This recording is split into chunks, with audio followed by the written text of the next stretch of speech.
নমস্কার। সকল বড়দের আমার প্রণাম ও ছোটদের অনেক অনেক ভালোবাসা। আমি কৌশিক মাহাতো ও আমি হরাচান পরামানিক। আজ আপনাদের দেখাবো যে আমাদের পুরুলিয়া জেলার বইমেলার প্রচার কর্মসূচির ঝলক।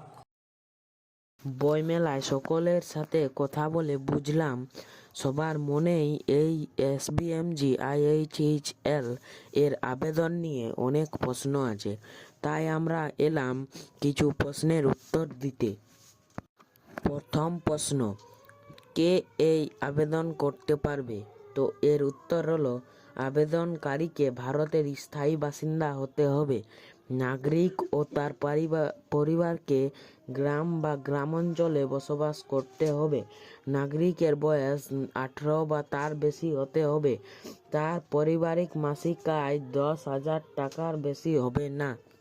দ্বিতীয় প্রশ্ন, শৌচাগার নির্মাণের জন্য এসবিএমজির অধীনে কত আর্থিক সহায়তা দেওয়া হয়?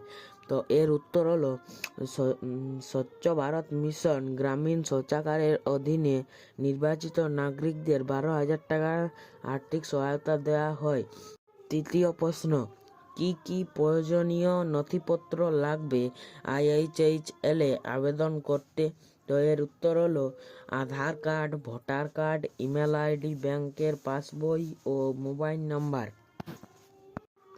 মেলায় আমরা মহুলবন স্টলের একজন প্রতিনিধির সাথে কথা বলেছিলাম। তার বক্তব্য আমাদের উদ্বুদ্ধ করলো এবং তার সমর্থন আমাদের অনুপ্রেরণা জাগালো।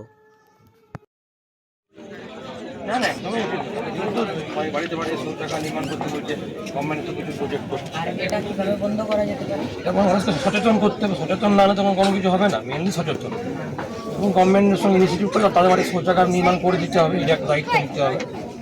নিশ্চয়ই নিশ্চয় সবসময় বাসে আছে, আমাদের কত চাইছি যাতে শৌচাগার নির্মাণ হোক, মানুষ পথে না রাস্তায় না গিয়ে মাঠে ঘাটে না গিয়ে। এই ফ্লায়ারের মানে কার্ডে এই তথ্যটি লেখা আছে, এটাকে সবাইকে শেয়ার করবেন এবং ওদেরকে বোঝাবেন। ঠিক ঠিক ঠিক একদম নিশ্চয়ই একদম আমরা পাশে আছি, সঙ্গে আছি, সাথে আছি। এবং ফ্যাসলা বয়েজ ইউটিউব চ্যানেলের এই যে উদ্যোগকে আমাদের মহুলবন একটা এনজিও সংস্থা, তাদের আমাদের পক্ষ থেকে ধন্যবাদ জানাই। এরকম একটি মহৎ উদ্যোগ এই বইমেলার প্রাঙ্গণে, এই বইমেলার উৎসব প্রাঙ্গণে এই ভাবনাটা মহৎ উদ্যোগটা ছড়িয়ে দেওয়া যায়। আশা করি এর সুফল হবে এবং এই ফ্যাসলা বয়েজ ইউটিউব যে কাজটি করছে সেই কাজটি আগামী দিনে সার্থক রূপে হবে এবং তারা যে বাচ্চারা যে আগামী দিনে ব্যাঙ্গালোরে গিয়ে তারা যে এই যে এটা রিপ্রেজেন্ট করবে, এটা আমরা চাইবো তোমরা সাফল্য পাও এবং সেখান থেকে অনেক কিছু আইডিয়া তথ্য নিয়ে সাফল্য নিয়ে এটা আমাদের পক্ষ থেকে বেশ বিশেষ। আজ আমরা এখানে ভিডিও শেষ করছি। ততদিন আপনারা সবাই সুস্থ থাকবেন, সাবধানে থাকবেন, ভালো থাকবেন। নমস্কার।